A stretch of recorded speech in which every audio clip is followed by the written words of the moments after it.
Nothing's overnight. Some days you lose, some days you survive. Still strong, even moving slow. Every step counts more than you know. I found gold in the everyday, and showing up and staying brave. Still strong. Julio Ramirez, Yes, sir. welcome to the podcast, brother. Yeah, thank you, sir. Thank you for having me out here, and it's ready to speak and talk about it. Yeah, I have been looking forward to this one all week, man. This is going to be a positive communication, man. Positive communication. So let me give you your introduction. Julio Ramirez, born in Florida. You have 5 siblings. Yes, sir. 5 siblings. 5 siblings, same as me. So we have a little connection there. A little connection. Your hobbies are learning new skills and sports. What sports? So I grew up playing soccer my whole entire life. Entering my sophomore year in high school, I decided I want to play football. I decided I want to be a kicker. I had that kicking just there, so I'm like, all right, let me put it to use. Oh, good. So I decided to become a kicker and punter for my school, and things went on from there. And fortunately, I had a really good future for that, but then I decided to get injured and Oh, couldn't go anywhere. But you have a business, yes, sir. Julio Auto Detailing, and that's the reason why you're here. Yes, sir. Okay, we're going to talk a lot about that. Here's the other thing. You've been in business for 6 years. That's another thing. Look at this kid. 6 years in business. And you are 18 years old. Okay? That's the whole reason why I got you here, man. The whole reason why I got you here. So there was one day I came home and I see this detailing truck and trailer on point in my driveway, washing my son's truck. I took notice. Noticed that this kid was out there detailing this truck, and he was there. He was working hard all day long. A week later, the same truck's back doing my wife's truck. A couple weeks later, doing some of my employees' vehicles. And I was walking past. I said, "Hey, dude, how old are you?" He's like, 18, sir. I said, "Okay, I got to figure out what this kid's story is, and that's why you're here." We talked last week. You told me your background, and we're going to dive into this thing, man. But before we do, everyone that comes on the podcast gets a Still Strong Richardson 112. Oh, yes. So while you're out there detailing, you can promote us, represent us. Yeah, thank you. Thank you. This is actually a really nice hat. I love it. Thank you. Yeah, you're welcome. Okay, Julio. I've never done this before. I normally just have a conversation and just live in the moment. But this one was so important to me. I actually took notes, and I'm going to follow those hangers. I picture them as hangers to hang conversations on. Yeah. I got like 10 conversation hangers because this is so important. I don't want to miss anything. Okay. So I'm gonna go down my thing here, and we're gonna dive into it, and we're gonna make a connection. So Perfect. Julio, at 18 years old, most people are thinking about freedom. They're thinking about the weekend. They're thinking about kid things. At 18 years old, you're thinking about responsibility. Yes, You sir. have a business. Why? So, first of all, I think most people my age, they just think about the party life. I feel like everybody's at the age where everybody just wants to be out partying, hanging out with friends. But I like to think differently because I know that party life every day, every weekend, it's not really going to get me anywhere. Me taking responsibility and going to work or texting back clients, future clients, I like to find that different because that's a future right there. A party life it's not really going to get me anywhere. And not only that, but most people just like to think differently and they don't think about their future and they just want to think about the next day or the day before. But I like to think about my future and where I can be someday. Do you remember when you had that shift in mindset? Do you remember what, like, did you have an older sibling or some family members older that you're like, look, like, what? Because that's not a normal mindset to have, especially at your age. Most people sow their wild oats, they get it out of their system, they say, okay, it's time to be responsible.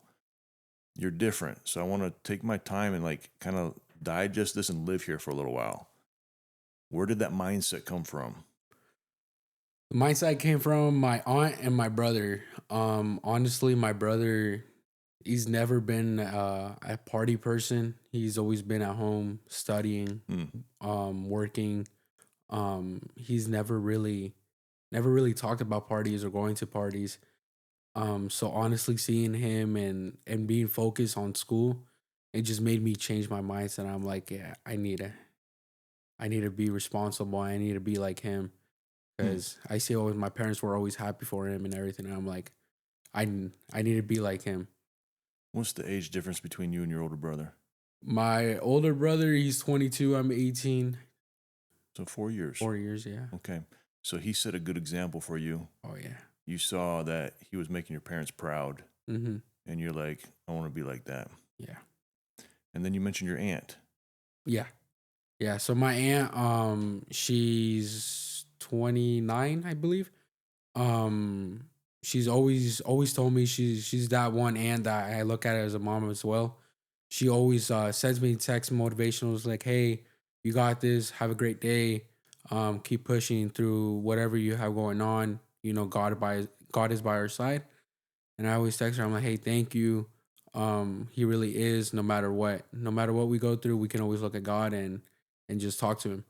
And she's always been that person where I can rely on as well, Mm. and she's always been there since I was young. So I always listen to her. Is she in business or is she She works in the healthcare, so okay? she in that side of business. Understood. So she's invested in you Yeah. and kind of like shaped you. So your older brother, you mentioned your older brother and your aunt. Now, your parents. Tell me about your parents. My parents, they're both, I believe my dad is 40, and I believe my Young, mom is 38. young So brother. yeah, they're pretty young. Wow, good. My parents, I mean, their work ethic it's insane. Mm. They don't like being home. They always have to be working. We sometimes have to tell them like calm down a bit, you know. We got this in the future, so you don't have to worry about it. And honestly, just seeing my parents work so much, I mean, it's an impact on me and my siblings. So we're like always the same way. We're like, okay, we got to go to work. We got to work. And then my parents they have been there for us no matter what. They've always focused on us and also helped us through a lot. So Your your mom and dad. What do they do for work? my dad, he's in the construction industry. He does concrete. He's on the Wow. concrete side. Yep. My mom, she's in the house cleaning services. Oh, good. But right now she's working at a school as lunch lady. Okay. Yeah. Um, you made a comment. You said, "Hey, slow down a little bit. We got this." And you and I talked earlier in the week. Um, what struck me is, and this is why I want to have this conversation. There was a shift in American society at some point where parents didn't want their kids to struggle like they did. And I think it was good intentions. They didn't want their kids to struggle the way they did, so they tried to make their life easy, which again, I think is a good intention. But the problem with trying to make kids' life easy is and this isn't a blanket statement, this is just a broad brush. In trying to make our kids' life easier than ours, we built people that didn't have a certain level of resilience. People that it's easy to quit things because there's really no ramifications to it. You follow me? Yeah. It's easy to not push or motivate because mom and dad built this life for me and then my life is easy. I think enough time has gone by that there's enough markers. We've been tracking that long enough. There's enough markers that we see that all the intentions were probably good. The outcome is probably not that great. Okay? So when you made a comment, hey, mom and dad, slow down a little bit. We got this. You flipped the script. Where in the past, mom and dad are working hard to make a life for their children so that they won't have to. You and your siblings flip the script. Say, hey, we're going to work as hard as we can so that we can take care of mom and dad in the future. That is an amazing perspective. And I want to drill down on that. How did that happen? Why did that happen? And again, let's just sit here and talk me through this. Okay? Yeah. At 5 siblings at young age, your oldest brother's in his 20s. Okay, Yeah. so you guys are relatively young. To have a mindset, say, hey, listen, instead of mom and dad doing all the work and we getting the benefit, let's the family all pull together. Let's all pull some heavy weight and let's take care of mom and daddy. That's why you're sitting in this chair, because I think this is a message that needs to be heard. Let's get it. Yeah, let's get it. Honestly, it just started basically seeing how my parents work. They work too much and then they stress a lot. And honestly, it hurt me seeing my parents stressed. And not a lot of people pay attention when their parents are stressed. They probably say, okay, it's something small. Usually I always ask my parents, I'm like, hey, like if y'all need help with anything, just let me know. But even if they don't tell me, it's 99% of the time they don't tell me anything because they don't want me to worry as well. And hold on a minute. And that's good. Like, as a husband, my wife don't need to know all my stress. I need to shield her. Mm-hmm. As a dad, my kids don't need to know all the stress. I need to shield them. Like, as the fathers and husbands, we carry all the load and we have a helpmeet. We have a wife that's there to support us. But that doesn't mean I dump all the load on her, because if she has to carry everything I feel, it will crush her. Oh, yeah. So your parents aren't, they're protecting you from responsibility as a kid is not yours yet. Like, you need to be a kid. But you have a perception. Yeah. You have a perception in the family, hey, mom and dad are struggling. I want to help. So let's keep going. Yeah, so I always try to be involved. And I'm like, I always try to help them no matter what. Even if it's like if I barely even work that week, I'll try to throw in $200, $300, give them at least something. I don't work for the money. I do it for the passion. I just love what I do. I love all the vehicles I detail. It's something really passionate I'm about, and not a lot of people are used to that, passionate about their work, and I'm just saying. So whenever I have a good week, I always try to give my parents the most I can. And even if they don't want to take it, I leave it in their room or I leave it somewhere they'll find it. So I always try to help them, and just so they don't stress a lot or worry too much. Mostly my dad, because my dad he's the one that stresses the most. So. He stresses. Yeah. He's feeling the responsibility. Oh yeah. Got it. I can relate to that. I got 7 kids. He's got, I can relate to that. Oh Yeah. Yeah, especially pouring concrete. I respect those guys. I worked on a concrete crew for a while. I'm a framer by trade. Oh really? Concrete's heavy work, man. Oh yeah, no, it really is, and I believe Concrete don't wait. Oh no, it doesn't. Concrete's gonna do its thing, and you better be ready. Oh yeah, because it ain't gonna wait on you. That's why I respect those guys, because they're there early. If they got a big pour, it don't matter what time. Like if it's 4 a.m. with the lights on, they're pouring. Like I respect those guys. Yeah, and I went to go work with my dad for a summer in construction, so I really see how it is, and I'm like, that's a lot of work, and I understand why. He's always tired, stressed, and everything. And I'm like, that made me realize that I need to really step it up and get to it, because I can't see him doing that forever. I need him to relax and calm down a bit. That's admirable. That's admirable. And I want, like, again, I keep going back to this. I want to take my time. I don't want to rush this because I think most kids your age are oblivious to the stresses that mom and dad carry. And I think this will open their eyes and kind of flip the script. Hey, it don't need to always be about me. Like, I can pitch in, I can help, I can have like a pulse of what mom and dad are going through. I got two good arms, 2 good hands, a good brain. Like, who says that you got to start being responsible at 20? I mean, you started doing it when you're freaking 12 years old, right? Yeah. So that's good. Speaking of 12 years old, you said you've been in business for 6 years, which again, if you go back 6 years, you would have been 12 years old. So walk me through that process. So I'm guessing at 12 years old, you felt this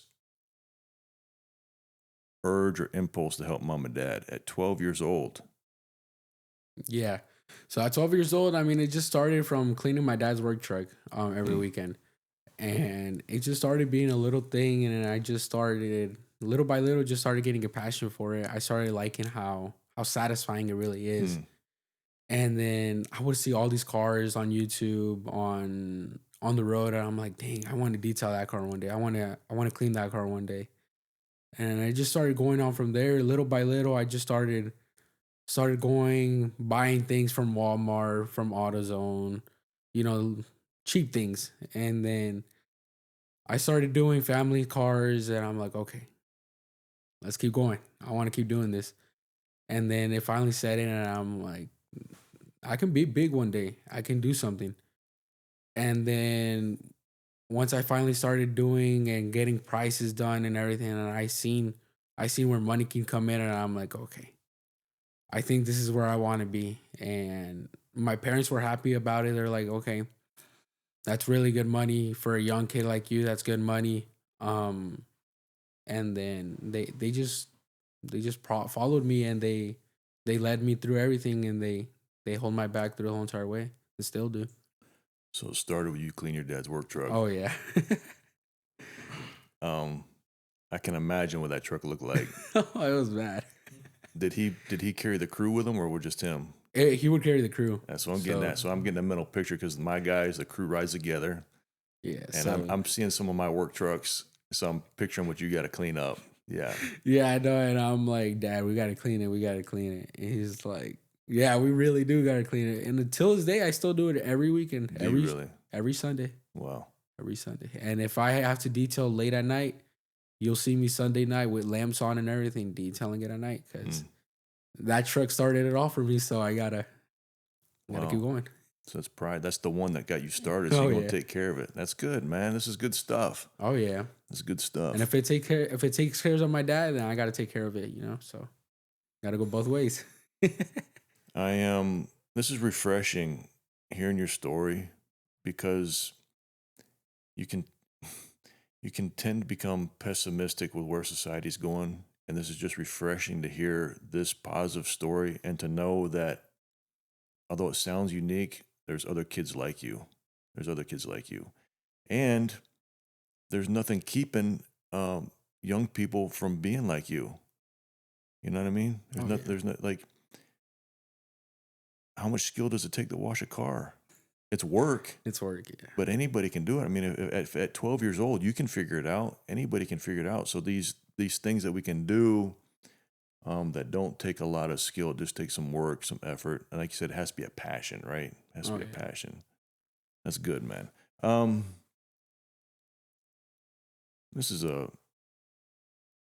were some of the hardest moments starting that young? So you had your dad's truck. So that was steady. Yeah. Every week that thing's coming dirty. So that's steady work for you. Right? Oh, yeah. But branching out past family, what were some of the hardest moments trying to build a business that young? Honestly, people would just look at me and just think I was a joke and think that I was just joking around with them. But to this day, I still go through it. So, I mean, it's a really difficult challenge. Not everybody's going to believe in your work just because you're young. But I just show my work. And sometimes I just let my work speak for itself, because sometimes words doesn't get to people and they just need to see. So Challenges, there was a lot of challenges. I mean, it was from having clients. I was probably having like one client a month, and I just kept going through it. I just kept pushing. And I'm like, it's gonna happen. It's gonna happen one day, and thankfully, it is happening now. And I'm almost busy almost every day. So it was a challenge, and it was a mindset where I had to just stay on and keep pushing through everything. I can relate to this. Um, my my family, all the way back to my grandfather, we just came from hard work ethic. It was instilled in me from an early age. And I remember when we first moved to Florida, we lived in the villas, okay? And my grandfather said, "Hey, once you start making some money, you can mow all these yards around here." I was I was 10 years old when we moved here. So I was 10 or 11 years old, similar age to you. Hmm. And I was already mowing our yard, already had responsibilities, knew how to work. And so I was like, "Oh yeah, I'll do that." So I took my push mower with the weed eater and set it on the lawnmower with a little gas can Yeah. and just started going door to door. And it was so hard because people didn't want the liability of a 10-year-old being in their yard, or they didn't think I could do it. They didn't know me. What David Goggins say? "You don't know me, son." Oh All right, no. you don't know me, son. Give me a chance. You don't Oh know yeah. me, son. Someone took a chance on me. And then once someone takes a chance on you, it's almost like that momentum gets going, right? So I remember that challenge. And then that breaking point. Oh, okay, now I got something going. And then I experienced that again later in life. I was early 20s. The builder that I was working for had went out of business. And I was forced to go out on my own. And so I'm bidding jobs and like looking at projects. And the common denominator was, "Keith, um, you're just too young. You're just too young." I was in my 20s. I told my wife, I was like, "I wish I was 30." I said, "I feel like if I could just get 30, I would get some respect." But again, it was my passion.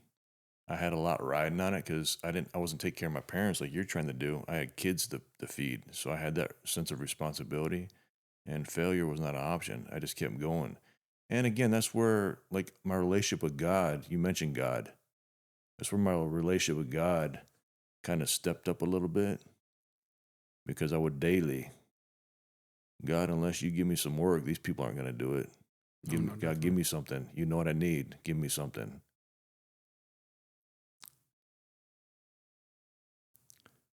And I saw the jobs that I got as gifts from Him. You know what I mean? So it was a good life lesson for me to learn early in my age. Early in my age. So that connection, what you just said, vibe with me. And even now, um, at 18, you got some momentum. I look at your Instagram, dude. You're washing some. Oh man, people are trusting you. Oh no, I they saw some of the really is. cars you're touching, and you've earned some trust, man. Oh yeah. You've earned this real quick. That was off the cuff. What are some of the cars that you washed and detailed? So I've done Let's hear the most expensive one. ooh, there was the most expensive one will probably have to be the F450 Platinum. It's a dually, any level. I think the selling was 250,000. Hmm. It was a pretty hefty price. Below that will have to be an Audi R8 Hmm. twin turbo. So pretty fast car. Um, then it would be have to be another one would be a Corvette Z06 C8. And actually that was my first maintenance client as well. Oh. So me and that customer we go back way back in time. He always tells his neighbor, he's like, "Yeah, he's been detailing my car since he was 16. Can you believe that?" And people look at it and are like, "Dude, you trust a 16-year-old cleaning that type of car?" And then he always talks positive about me to everybody, and he shows me the messages where he's always sending the pictures of cars to his friends and everything. I'm like, such an amazing guy. Another question, just off the cuff. How long does an average detail take you? So it usually just depends on how dirty it is. Minimum 2 hours. So the max it should take is 6 hours. Well, But I always love taking my time. If I'm not taking my time, I don't think it's done right. And then if it's not done right, customer isn't happy. mm, So I always try to take my time on it. Even if I'm going to lose money on it, then so be it. mm. As long as my customer is happy, then I'm happy. Oh, wow. Yeah. Man, I feel like I'm talking to a grown person right here because these are responsible thoughts you're having. Yeah. Most kids are just like turn and burn, in and out, blow and go, make my $20. You know what I mean? Like, I'm a kid. What do you expect out of me? I'm a kid. But you're on a whole nother level. Like you're going to be a monster to deal with. You know what I mean? You're going to be a monster in the workforce to deal with. Oh yeah. Yeah. And my parents are unfortunately dealing with that because the other day there's days I get called out late at night and I'm there 2 a.m., 3 a.m. detailing. Last week I had a person call me at 7. They're like, "Hey, I'm going out of town tomorrow. My wife's car is really, really dirty and she doesn't want to travel in the car." And I'm like, "Okay, well, unfortunately I can't fit you in till Tuesday this week." And I'm like, "Okay." He's like, "Can you do it like tonight?" And I'm like, "You know what? I got you. I'll do it tonight. Send me the address." He sent me the address. It's all the way in Naples. And I'm like, "Okay." It's already 7. Just got out of work. I'm like, "Okay, I got this." So I'm like, "Okay." Drove down to Naples. Didn't get there till like 9. It was a hefty car. It was bad. I understand why he didn't want to travel in either, but I got it done. I didn't get home till 5 a.m. Wow. My parents were worried all night. They're like, "You can't do this no more." And I'm like, "It's part of the job. We have to get it done. We have to advance in some way or another." And listen, oh man, I can't believe I'm having this conversation with an 18-year-old kid. But in business, you got to strike when the iron's hot. Oh, You got to make hay when the sun's shining. Like all these metaphors, like you got to get after it. Because if you're not, somebody else will. Like somebody else eating your lunch if you don't get it. oh no, definitely. There's always this thing where you never really make it. You hit these certain levels where okay, I can breathe for a minute, but don't breathe too long because somebody else has come up behind you and you got to stay hungry. Like you need to have a good vibe on what you got going on. Because if I'm in the car detail business and someone calls me, say, "Can you do it tomorrow?" And I say no, I hope they don't have Julio's number. You know what I mean? Because I'm gonna lose that client. Yeah. So, man, that's what I'm saying. Like, you are gonna make it, brother. You're like everything that takes to be successful, not just in car dealing, detailing, but in business. You're getting all the pieces right so far, and you're connecting those dots early. Early. Man, you better watch out. We already hit this a little bit, and maybe this next one won't take so long because we've already hit on it. But what separates you from other people your age? I think we already talked about it. Yeah, we talked about it, but I definitely feel like there's more points in there. Most people they don't have the work ethic as I do. Some people will work a retail job or they'll work with their parents and all they do is complain. Complain. And honestly, there's nothing wrong with complaining there and then, but complaining a constant every day, every time you're gonna go to job, it's the complaining that's gonna catch up to you at some point because you're not passionate. Even if the job is not the one you want, you need to find some passionate about it and find a way to like it because that's where you get your money. That's where you're gonna pay your bills. That's where you're going to buy your school, buy your lunch and everything. So you have to find some passion about it so you can find some happiness to it. Because without happiness, I mean, what is there really room for? Man, brother, you're making some good points. You're making some good points. So pressure and having a job is responsibility and it's pressure. Oh, yeah. Okay. So pressure, when there's pressure on me, what comes out? And if complaining comes out, then that's that says something about my character. Okay, and like you said, everybody has a bad day, and it's not wrong to, man, this sucks every once in a while. But if you're, when that pressure comes on you and it's consistently complaining that's coming out, that's a character flaw. And I like what you just said, gratitude, being thankful that that I have this opportunity to work. It might not be where I want to be in life right now, but to view it as a stepping stone, to use those tools that you're learning in life that I can just kind of tuck in my tool pouch that I can maybe use potentially further down the road as I advance. Again, that takes maturity to have that mindset. Yeah. To be thankful, to have the opportunity to make some money, to have my eyes open and not just do my job with blinders on, just do what I'm supposed to do and I'm not going to do anymore. But, okay, how does this business operate? What's going on? Like, what are some stuff that I could be learning here that I can better myself? Dude, Yeah. you learn a lot just by working at Walmart pushing carts. Yeah, you learn Do a the lot. carts, but watch everybody else. Like, how is this business working? How does Publix do this? Okay. How does Publix step up people in management? Like, all these things, man, it's just right there for the taking. And you just learn. It's an easy path to learn. It's an easy freaking path to learn, isn't it? You just need to pay attention. Change your mindset. Oh yeah. Pay attention. All the tool, everything is right there for the taking. Yeah, you learn no matter what. Like wherever you go, you're gonna learn something if you really pay attention. So That's good. everything is different. That's good. That was a good point. I'm glad we didn't skip over that one.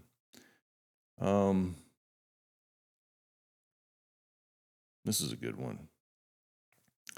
Are you still in school? No. Okay. Because you're 18, you graduated what? 25, class of 25. Okay. So what does a normal day look like for you right now? But also, I want to know what a normal work day looks for you when you're in school. Because I want to speak to those high school kids. So right now with no school, wake up early. It's pretty start early. Tell me early. Like 5 a.m., 6 a.m. Okay. Same time my parents are up pretty much. Try to get everything ready for the day. Make sure all the equipment's correct. We can't have any failures at the houses, so make sure everything's correct. Make sure all the bottles are filled up, towels are cleaned. No mess, because I don't like working in a messy work area. We're gonna talk about that. So I always try to keep my area clean. Just make sure everything's correct. Fill up the tank. And from there we just go on and then we go do our details. Stop by a gas station, get our coffee or get a Red Bull or whatever. Stay hydrated for sure, mostly with this Florida heat. And we just work throughout the day, then go home, eat, talk with family, and shower, and go to bed. And get after it all over again. Yes, sir. And then when I was back in high school, wake up early, 6 a.m., go to school. As soon as I get home, pack everything. Let's go. We got to go to work. Wow. So, and repeated it again. Were you a good student? Honestly, no. I always had bad grades. I was getting told by my parents, you need to step it up. If the detailing is getting in your way, like, don't worry about it. We're here to support you. If you need something, like, we're here. And I always told them, I'm like, no, I'll step it up. Like, I'll get my grades better. I don't want to stop detailing. And I'm like, ended up getting my grades up for a little while, then they bring down again, and it's the same thing over and over again. And then I feel like that's where it steps in, where you say that parents always try to tell them, we're here, we built the life for you. But I always found it different. I always said that I want to keep working because sometimes I believe in school, sometimes I don't. And then some points I was like that, and I'm like, there's no reason for school. Like, I don't need school. And I always told my parents, I'm like, just let me keep working. But they always said no. They was like, oh, you got to go to school. And I'm like, okay. And I did it for them. My family, and graduated high school diploma and everything, thankfully. Kept working every day. They were proud of me. They really seen how I took my responsibilities and how I still managed to get everything done, Yeah. even with working. So So even though school wasn't naturally easy for you, mhm. you still succeeded. You finished. Even though it wasn't naturally easy for you, you didn't see any value in it. Like, kind of already had your mind made up what you want to do, Yeah. but you still finished it. It says a lot about your character. Mhm. It says a lot about your respect for your parents, that you honored them and that you followed through with it. I had a thought as you were talking, and I want to make sure I say this clearly. That I don't say like something. I don't say something that's taken the wrong way.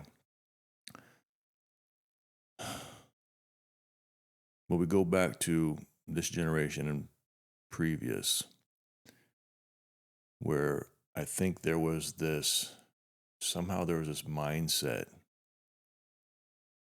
that if I'm good in school and if I go to college,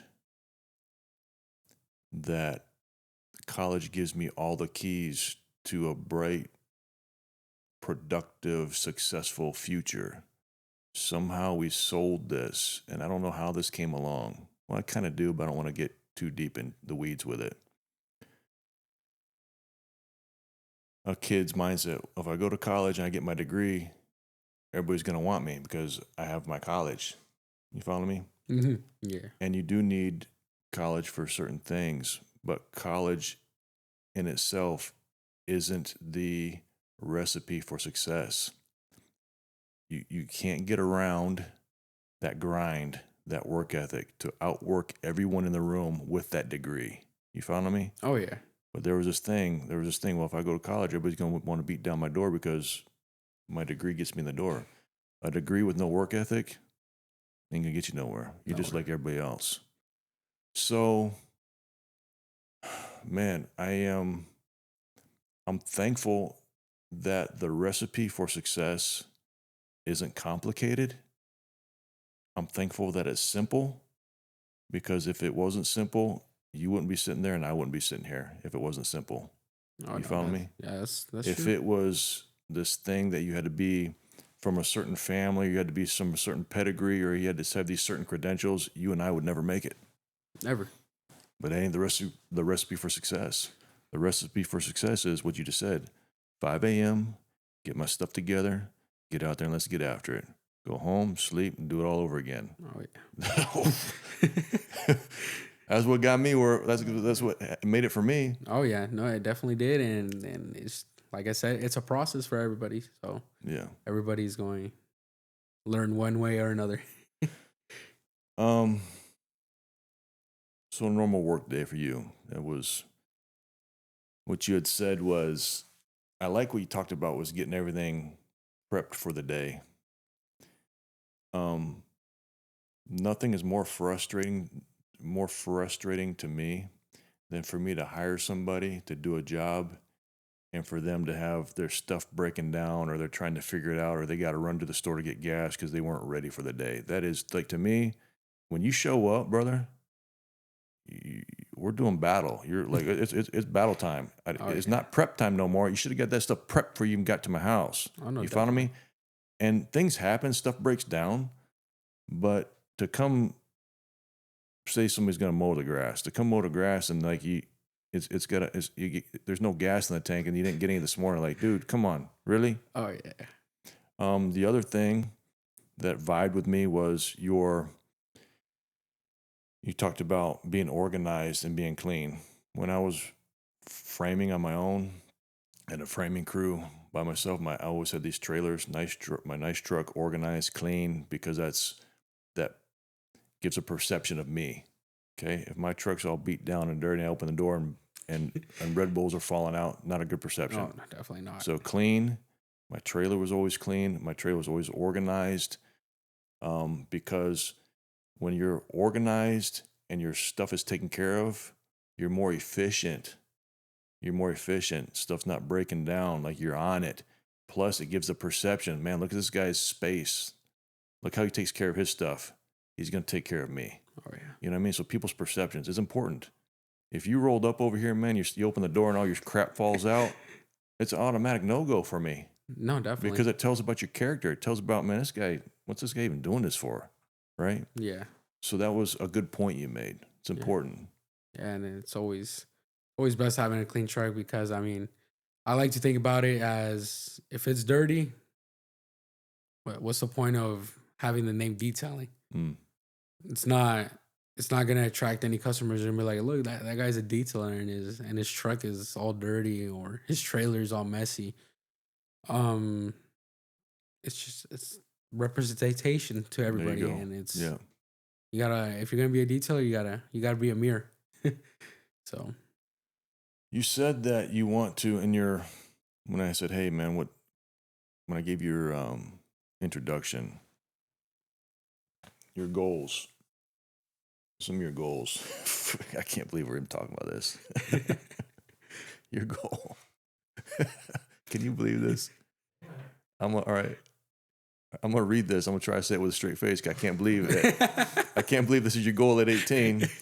And I'm just like, right now, I got kids your age, and I'm gonna go over there. I'm gonna say, hey, listen, you better tighten up because there's a bunch of Julios out there that got it figured out that they're gonna take over the world. Yeah. Man, you said you want to partner with companies and grow. Okay, you want to partner with other companies. You want to have multiple companies. You want to partner. You want to grow those businesses. All right, so what does that vision look like for you, Julio? At 18 years old, what's that vision look like for you? Honestly, it's just the future. Thinking about it, if I partner with those companies, my mindset right now is as soon as the Amazon that's done built off of 82, Yeah, I want to go there and I want to go speak to that manager and I want to tell him, look, give me all these work vans and I'll give you this price and we can work something. We can have it set. And honestly, there, just one Amazon facility. Just imagine the income for that. And I mean, you're set. Hire 2 to 3 guys and you're going to be set for a while. And honestly, I just want to keep growing. I just want to keep getting my name out there. Just want to become a huge company, you know, just not a local one, but all around.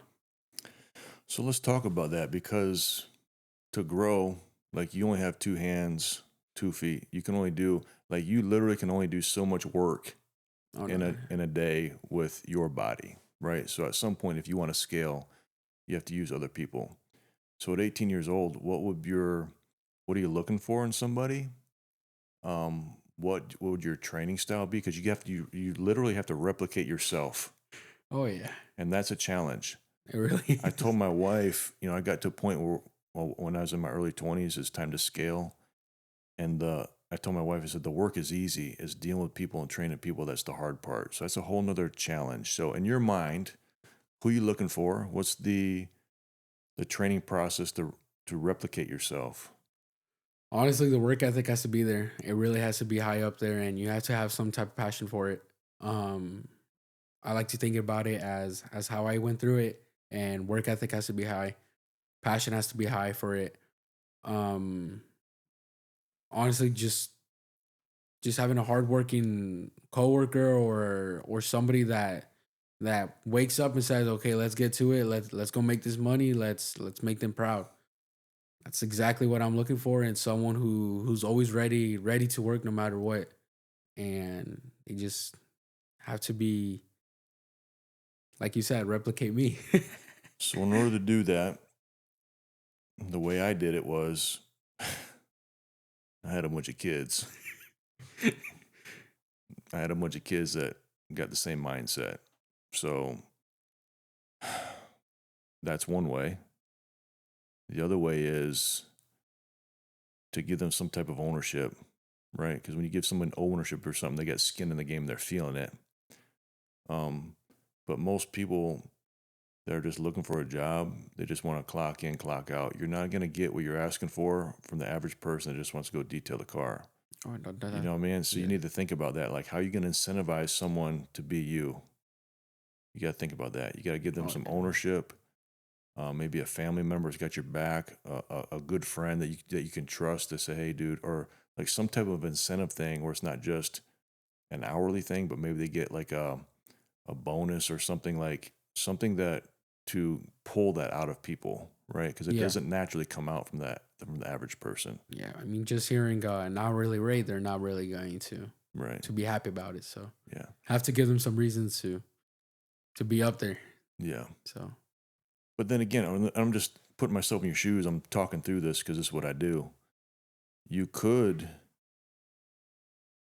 find your person that's like you and then have them manage people that don't share your same passion. That's just a job to make sure that you're getting that same quality. You follow me? yeah. There could be where you could use just a standard people that it's just a part-time job, just something it's not their passion, but it's making money. You could use that, but that car doesn't get handed off to the client until it passes Julio's test, right? Yeah. Maybe there's a check mark. You know what I mean? Hey, when you get done, FaceTime me. And you like look it all over and like, okay, good, you're good to go. I mean, so there's ways to get there, Mm-hmm. but you have to make sure that every car that goes out is the car that goes out just as if you were touching it, Yeah. right? Oh yeah, definitely. Yeah. And I feel like that's one of my biggest worries, always looking for hire someone, they're not gonna work as you do or replicate your work. Yeah. And there has to be like a set policy for that. Like you said, the checklist, that's a really, really good and nice idea. Um, Always have papers ready for them, a little clipboard, and let them go over it and check everything, glove box, carpet under the seats, stuff like that. Really good idea. I like that. That'll work. Or you go the other way. You just stay small where it's just you. Yeah. And you'd be like, who's that guy? Michael, who's that guy that does custom bikes out in California? The chopper shop. Jesse James. Yeah. You could just be like, it could be like a status thing. Oh yeah. You follow me? You go the other way where it's just you, but you charge $1,000 a vehicle. You know what I mean? Because people want you. Oh yeah. No, and honestly, that's pretty much where I'm at right now. Just me, because Was it Jesse James? No, the guys I was thinking of is the Orange County Chopper show No, with no. Paul and them. I don't know what guy you're talking about. Yeah, Jesse James. He builds custom bikes and vehicles. I think he built Shaq's bike, and I think Shaq or somebody wanted a certain color. He's like, nope, sorry, we don't do that color. Yeah, it's Jesse James. Yeah. Jesse James, like he's like real precise on what he does. You and know what Shaq I mean? went crazy. I seen that one. Shaq went absolutely crazy for that bike. I seen that one video. I seen it. Yeah, Yeah. that guy is something else. You got to find your niche. Oh, You yeah. got to find your niche and do what you're gonna do. Oh yeah, You know what I mean? you just gotta follow that. Yeah, follow That your passion. Yeah. We kind of hit this one, but you said that what you do. You everybody has to make money. We got to make money to survive. But you said money is not the primary goal. You said it's my passion, and you mentioned your family. I want to go back to that point. How important is your family in your drive?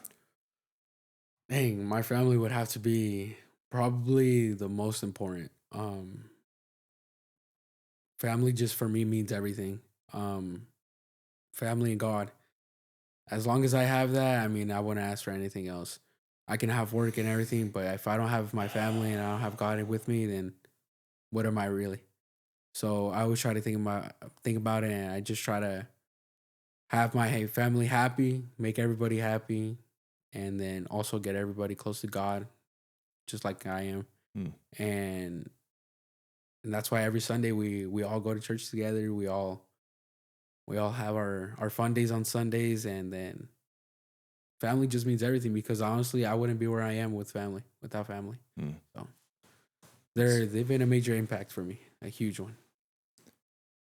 Again, I'm just shocked that I'm having this conversation with you. And I'm so thankful. Like, this is good timing for me personally to know that there's people like you. They're few, but they're still out there, and that gives me hope. It gives me hope.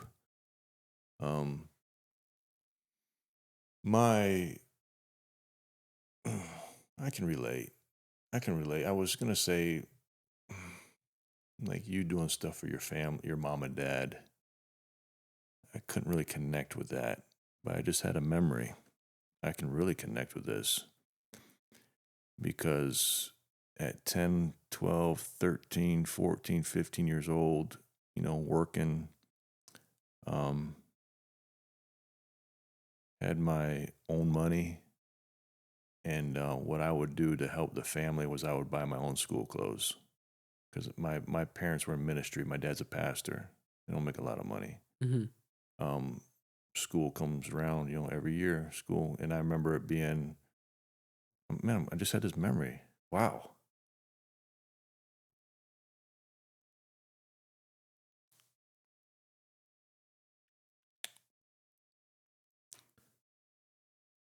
Wow.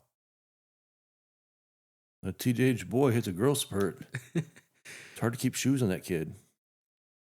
It's hard to keep him in clothes. And I remember, wow, I can't believe this. Whew. I remember feeling the struggle my parents had to keep clothes on me for school. And I remember when I was able to buy my own clothes to take that off of them. Yeah, I was buying my own clothes, but still stress off of them. That felt good. I felt like I was contributing to the family. That felt good, man. Whew. I remember, I can't believe I'm just got struck with these memories. I remember when we were living in the villas, one of the first Mother's Days. I had my own money because I was mowing some grass, and we went to Service Merchandise. You don't know that store. It's been out of business forever. Service Merchandise. And we were there shopping. Mother's Day was coming up. So I kind of went off on my own. And I bought like a manicure set for my mom. Some fingernail clippers, those things that push your cuticles back, like a set. You know what I mean? Yeah. And it was kind of neat because they're in its own case and they're gold plated. In my mind at 12 years old, it was like real gold. You know what I mean? Like, oh man, I'm buying my mom some real gold fingernail clippers. You know what I mean? And I spent all the money that I had in my pocket, and I was showing my dad, "Hey, Dad, look what I found for Mom." And I remember getting in the car. I can still see it. We had this brown station wagon, dude. Mom and Dad are in the front, and I'm in the back. And hey, Mom, look what I got you. I gave it to her, and she's looking at it. She's acting excited for me, but I can tell she's uncomfortable that I got this for her. And she leans over my dad. So stupid. She leans over my dad. How much did he spend on this? And my dad said he spent all of it. He spent all of it. So I can identify with you, man. Like having you sitting there, I'm like having these memories I forgot about. What I was going to say was I can't identify with wanting to take care of my parents, but I can. Mm-hmm. What I was going to say is taking care of my family, taking care of my kids, my wife, early on working. Like your dad pours concrete. Hard work, man. In the Florida heat, up on a roof, setting trusses, slinging plywood all day, my shirt off, because I didn't like how when I get sweaty, the sawdust gets in my shirt and all itchy. Yeah, I don't like it, so my shirt's off. And I heard someone made a comment like they felt sorry for me. I had to do that kind of work. Huh. No, brother. Don't feel sorry for me. This is my purpose. This is my passion. Like every day, I felt like a warrior. Oh, yeah. I'm conquering the day. I felt like I was a warrior for my family. And listen, I loved every minute of it. I was built for that work. Like you're built for detailing. I was built for that work every day. Listen, I loved getting up early before the sun came up. I loved getting on the job site. I loved rolling those tools out. Tools are rolled out, sun's coming up, and I'm getting after it. Long days. passion. Good memories, man. Oh yeah. Good memories. Taking care of the family, doing my thing, like what I was built for. When you find what you're built for, it's not really work. It's passion. It's something that no amount of money can replace that feeling, right? No, yeah, that's true. Yeah. It's just passion. It's all about passion, pretty much. Yeah. That was under family. Yeah, at the end of the day, without God and family, what's the point? You can always make money. Oh yeah. I mean, money in my mind, money is just a tool. Oh, it definitely It's is. just a tool. But when you can use that tool to benefit the ones you love, you know what I mean? Yeah, To show some love to your mom and dad. Hey, mama, man, don't that feel good? It Here you feels go. good. Here, It feels like take your this. boss. Yeah. It feels like you're a top dog for that. Yeah. And it's a great feeling. Yeah, it's good. It's good to receive, but it's also good to give. And Oh, I've been on both sides. Oh, wow. That surprised me. Okay. What would you say to someone your age who just doesn't feel motivated? Like, got everything they need, like life is good. I think the typical people, what would you say to someone who just feels unmotivated? And now we're having this podcast and it might have tripped something in their brain like, wow, I never considered that. What would you say to that person? Honestly, you just have to find some sort of passion for something. I feel like if you find a passion for something, it's gonna bring a lot of happiness. Um, Obviously, there's gonna be ups and downs with everything that you go through with, but you just have to keep your head up and just keep going because failure is never an option. You have to always go through it. Keep your head up, keep your chin up.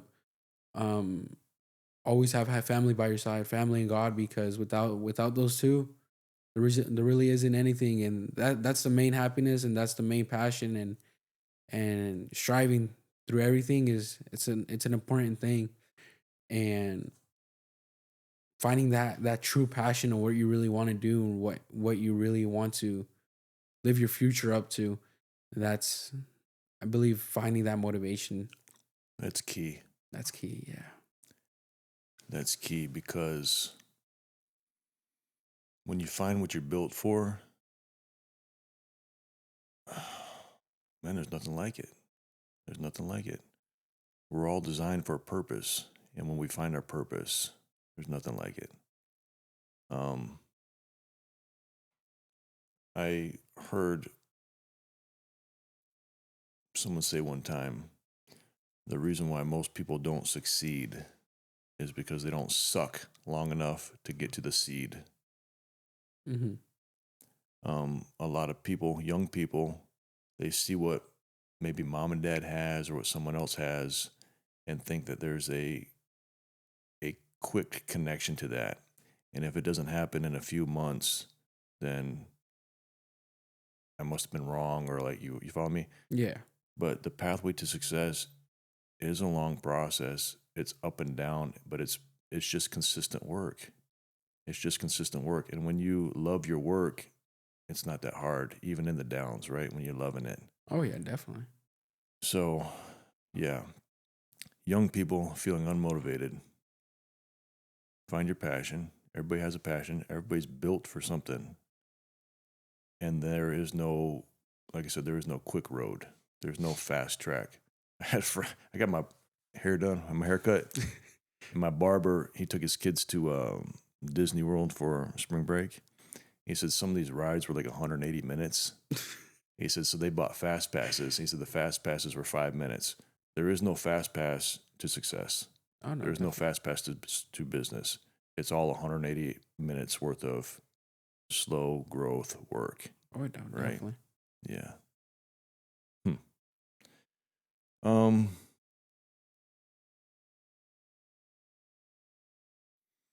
Well, speaking of that, was there, and if there wasn't, it's fine if there wasn't, but was there ever a moment that you felt like quitting or wanting to quit? Oh, definitely. multiple. Let's hear it, because that's important. Yeah. Because everybody hits that. Everybody hits that block where, man, this is hard. I just want to quit. Yeah, so definitely I hit a point. It was my junior year in high school. Just got injured from sports. Got told I couldn't do nothing, and I had to get surgery and all that. Unfortunately, I couldn't work. When I tried to go back to work, I mean, there was pretty much no one. Everybody had just disappeared pretty much. And I was Hold on a slowly, minute. So you're playing sports, you got hurt, and that the injury affected that you weren't able to work. So you lost your clients. yeah, Okay. So then you got healed up. You're ready to get back after it, and you've been replaced. pretty much. Okay. And it took a while. I was probably doing one car every 2 weeks, one car a month. So it was pretty difficult.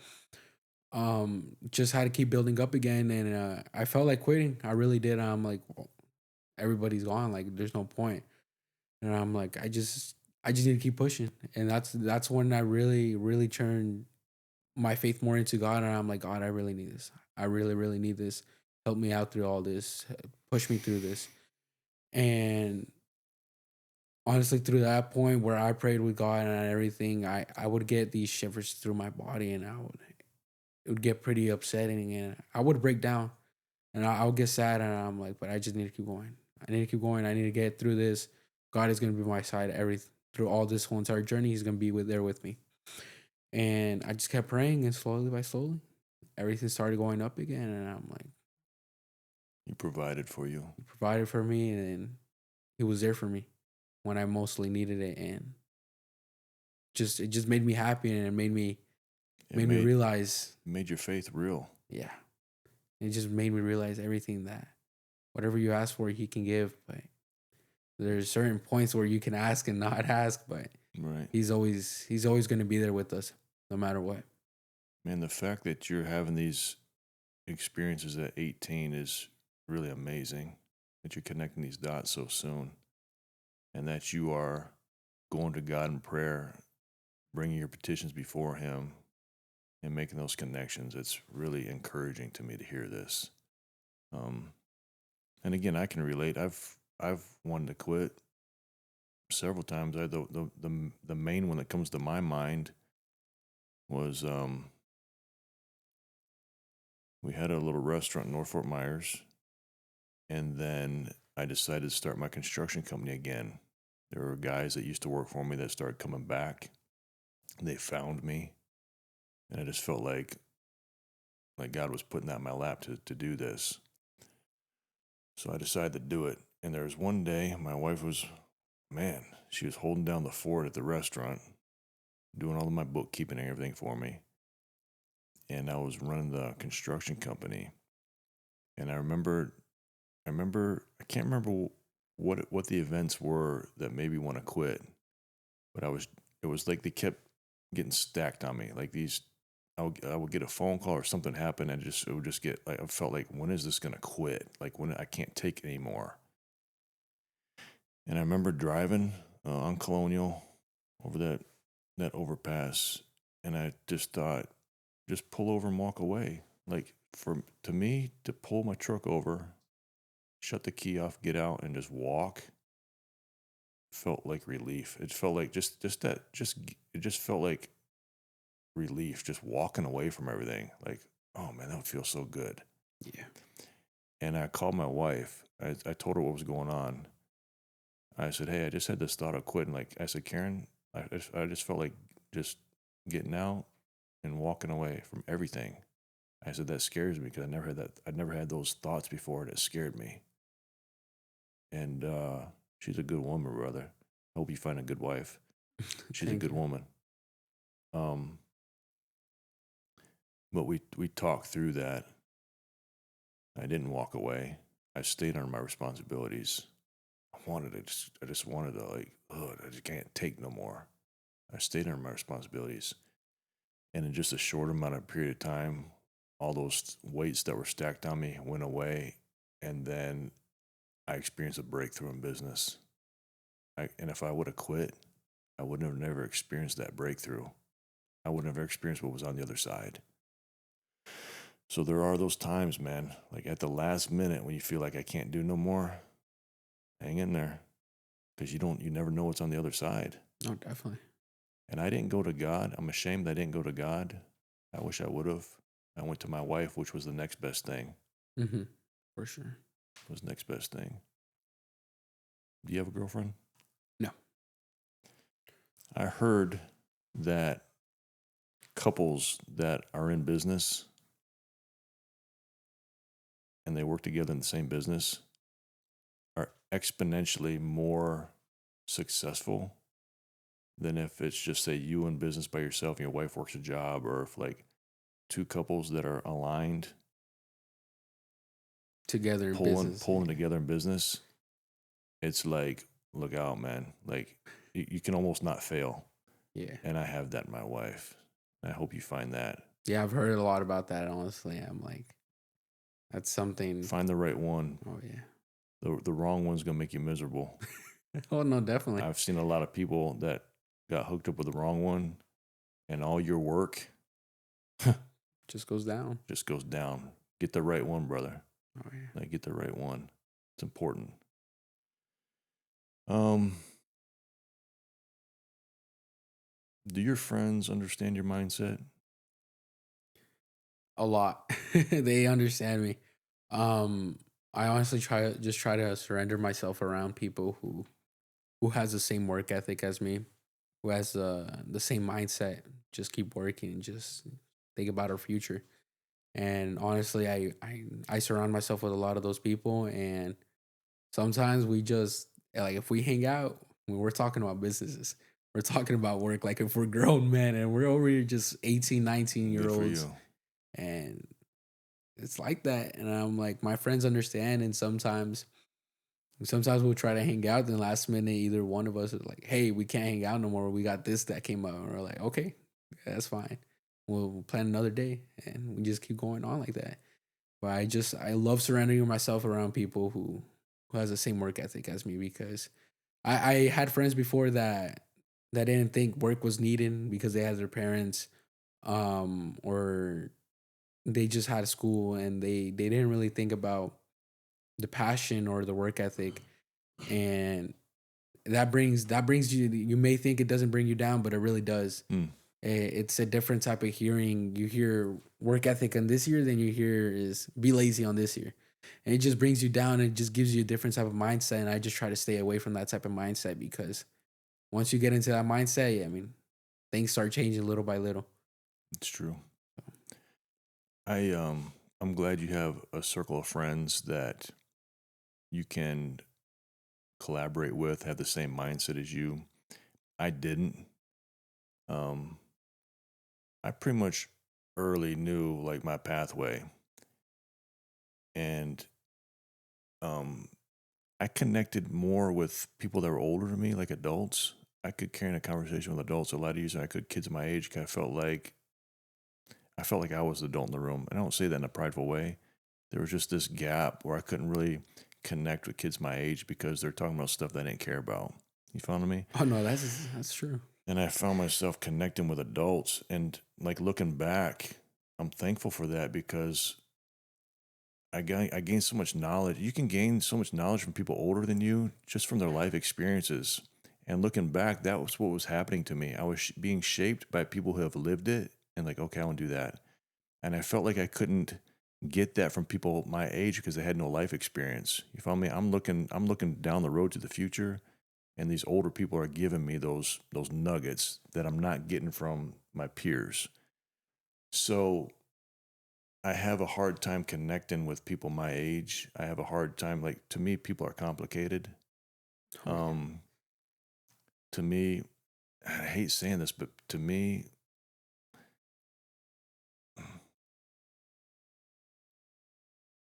I had this mindset when I was younger. I don't have it now, because people are valuable. Everybody's important. But when I was younger, people my age, I felt like those relationships were a waste of time. Time is key. I felt like they were a waste of time. Like, Yeah. I'm not getting anything out of this. And that really shaped who I am, because I'm pretty much a quiet person. I do a lot of thinking. Have a very small circle, but I think that me not being distracted by relationships with people my age made me very more acutely focused on my pathway, where it was like a laser beam and just projected me so far out about around everybody else, because they're talking about stuff that doesn't matter, and I'm thinking down the road. I'm not saying I'm better than anybody. It's just like we all have our life experiences that builds us and shapes us who we are, and that shaped me. Oh, definitely. That shaped me. Time is just vulnerable. You always have time, but there's always a certain amount of time that you have to really have for your business, for your future. But it all comes different in everybody. I remember there was, man, talking to you, I'm just having memories when I was a kid. I was 13 years old. We were living in Lehigh off of Harry Avenue. And I mowed 1, 2, 3, 4, 5. I mowed 6 yards in that neighborhood. And there was an older couple that was going to my dad's church. They actually lived in the house just down the cemetery here. Mm-hmm. And their roof needed to be reshingled. And instead of hiring a roofing company, they knew that our family could use the money, right? So my dad and I reshingled that roof. And I actually drove by there a few days ago and looked at it. At 13 years old, that roof was huge. And it's a steep pitch. It's like an 8-12 pitch roof, so it's steep. But it's not that big of it wasn't that big a house. So my dad and I reshingled that roof. And I think it took us a couple days. And I got $50. Yeah, I think I got $50 for doing that. And then, man, I felt like a man. I felt like I was doing man work. I felt so good. I felt so good, like on this high, like, man, did some man stuff. That when I got home,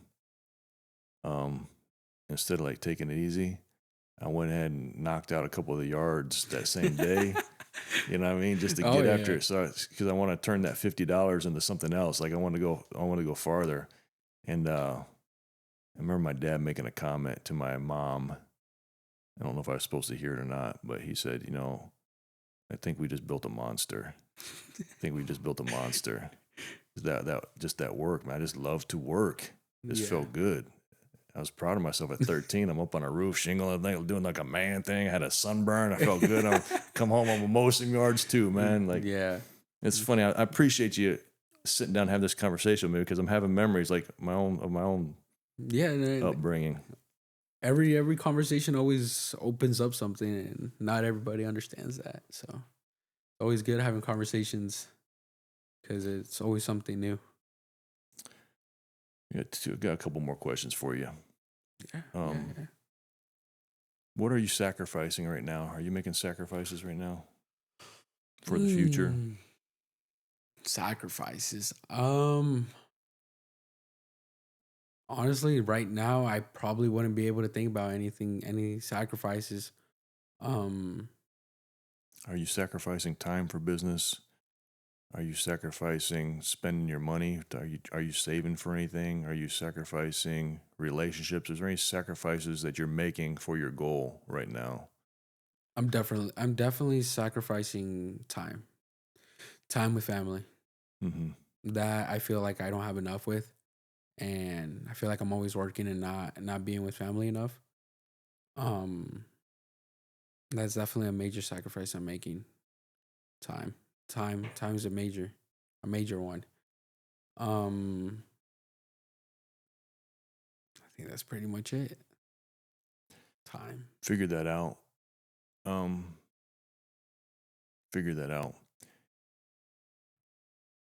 I sacrificed early on probably more than what I should have. I can't redo it, and to say that I regret it would be a lie. I do regret it, and I still don't know what the balance is.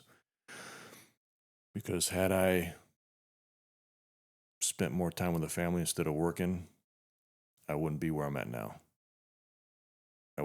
the trip would have taken longer. I would have got here, but it would have taken longer. My family experienced a tremendous amount of sacrifice from me, like me just working dark to dark. Okay, me just working dark to dark. But now I hit a little spot in my life where I can take time, and I am taking time. I'm aware of that. So I'm taking time with family, children, grandchildren, being in the moment. For a lot of years, I wasn't in the moment. I'm stressing out about the next car I got to detail. Mm-hmm. I'm planning my day. I'm getting ready for the day. Meanwhile, my kid's like, "Hey, Daddy, look at this." I'm looking at, yeah, I see it, but I'm not really seeing it. My mind's somewhere else. You follow me? No, yeah, definitely. So that's going to be a balance for you, because there's always work that needs to be done, especially when you're good at what you do. People are going to want you. And which customer do you say no? Because if you don't pick it up, somebody else is. Yeah. But then as you become a dad and your son's there and daddy, and you're, hey son, wait, I got it. I'll play with you tomorrow. Right now, I'm getting a phone call where I got to go detail this car till 2 a.m. At some point, you're going to hit that crossroads where you got to make some hard decisions. And I can't give you that answer. You're going to figure that out for yourself. Oh no, definitely. Yeah. And it's gonna be another challenge, and it's gonna be a challenge where it's gonna go downhill and uphill, and just have to keep striving through it. Yeah. It's passion. Yeah. It's a balancing act. It's a balancing act you're going to need to figure out. Yeah, right now you're good. You only got yourself to take care of. You know, your mom and dad you're trying to support, but as you grow your own family and your wife needs your time, and you need to spend quality time with her and then quality time with your children, and just make sure your life is in balance. My life was not balanced, and I regret it, but I don't. You know what I mean? I regret it, but I don't, if that makes sense. Yeah, no, definitely. No, it makes more than sense. Another kind of a digest this one, but right now, do you feel pressure or do you feel purpose, or a combination of both in your business? Is it more pressure or more purpose? Probably have to be a little of both. Pressure, definitely feel a lot of pressure on top of me, because I always talked about pressure to myself. Mm-hmm. I always talk to myself about how I want to be this big company, how I want to expand and be everywhere. So it's a lot of pressure for myself, because I want to do everything at once, knowing I can't do it everything at once. I can identify with that. So it's a lot of pressure, and I feel like myself, I bottle up a lot of things and I don't let it out, and that I can pressure, identify with that. yeah. So that pressure just builds up to the point where you're basically just losing your mind, and I feel like that's a lot of pressure I go through, and it's something I need to really work on, because pressure, it's real. People don't really believe that pressure man. comes in a lot of ways. So let me ask you this. When that pressure builds and then it comes out, what does it look like? What does it come out as? I really distance myself from people. So I won't really talk to family. I won't be there as much, and I just like to be alone. You isolate yourself. Yeah, That's not healthy. not at all. When my pressure builds up, I get pissed off. I get mad. Like everything makes me mad. And it's not even about the circumstance. It's about the pressure that I'm feeling. It's not even about that walk in that the dishes are done. It's not even about the thing that's making me mad. It's that pressure that I put on myself. And yeah, man, I'm 50. And it took me, I don't know when I became aware of this, but it was really later on in life that pressure came out on things that don't matter. Yeah, so pressure comes out different ways, but it's not good for you to be isolated. No, definitely not. You gotta be able to talk to somebody, talk it out. And again, I hope you find a good wife, because my wife is good at, dude, sometimes I make it so hard for her. Sometimes I literally feel like she's pulling my words out. Hey, what's wrong? Nothing. Well, I can tell. I can definitely tell there's something wrong with you. What is it? Just say it. No. And I feel like she has to tug. And then once she gets that tug and I can just let it out, it just feels so good to have somebody that I could just let it out. Oh, definitely. And then it just feels like it wasn't that important, it wasn't that bad. It's bad in my mind. It's hard in my mind, but when it comes out into reality, like, oh, that wasn't that bad. It wasn't that bad. Wasn't Like, that it was bad. probably overreacting. And I feel like I definitely need somebody to open up to, because it's an issue I deal with a lot. It's good to feel pressure. Someone who doesn't feel pressure, something wrong. They don't care enough. Oh yeah. But someone who feels so much pressure, like, again, that's a balancing act. You need to feel pressure to perform. Pressure to perform. Because if you don't feel pressure, somebody else is feeling it. Somebody else is going to take your job from you. So, yeah, pressure is a good thing. But it can also be a killer. So, but it is good to have purpose. Like, my family's been my purpose. Your family's your purpose. Yeah. And when you find that right one, that purpose is just going to exponentially grow. It's going to be great. Oh yeah. It's going to Exactly. be great. My closing question. When you hear the word still strong, what does that mean for you at 18 years old? Because Still Strong is built originally for my demographic. People that are older, but we're not done yet. Yeah. Still getting after it. At 18, Still strong.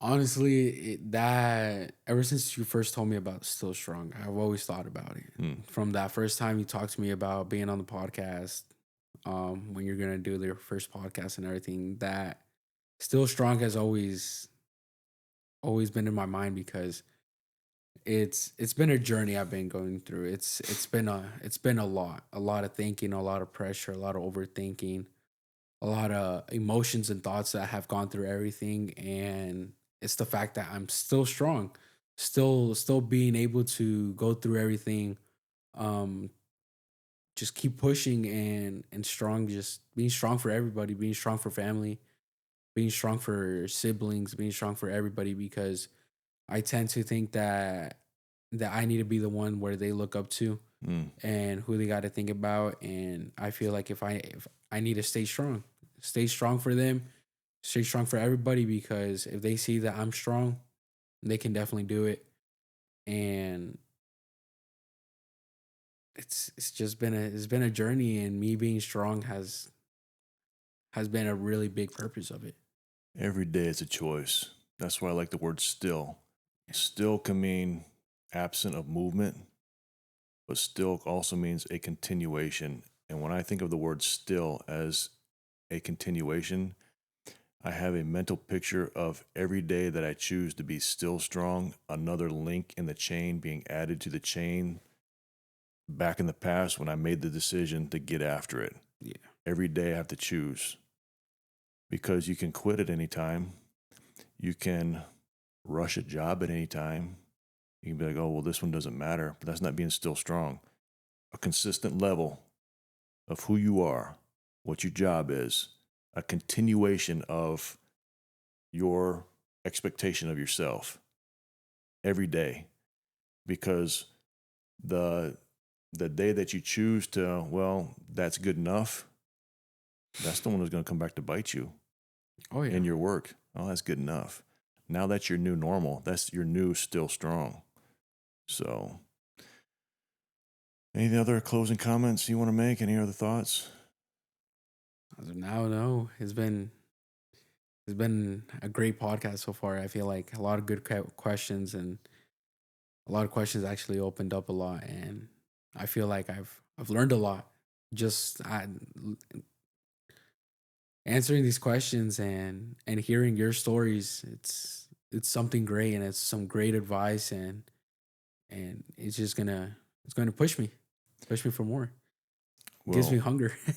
Well, your story, brother, is an encouragement. It's inspirational to me, and I appreciate you. I want to meet your family. I want to meet your mom and dad. I want to shake your dad's hand, tell them I'm proud of them. Yeah. Raising such a good, strong young man. I want to have you on regularly as you grow. Like when you're 20, I want to have you back on here. That's perfect. Listen, brother, when you become a multimillionaire, I want you to give me a hat. All right, whatever the hat is, I want you to give me a hat. All right. Yeah, no, definitely gonna be one of the first ones. Yeah. So. All right. Well, that's it, brother. Appreciate you, man. Yes, sir. No problem. Thank you. Let's get out here and go detail some That's a cars. win. Yeah, I really do. Okay, still strong. Watch me rise my way.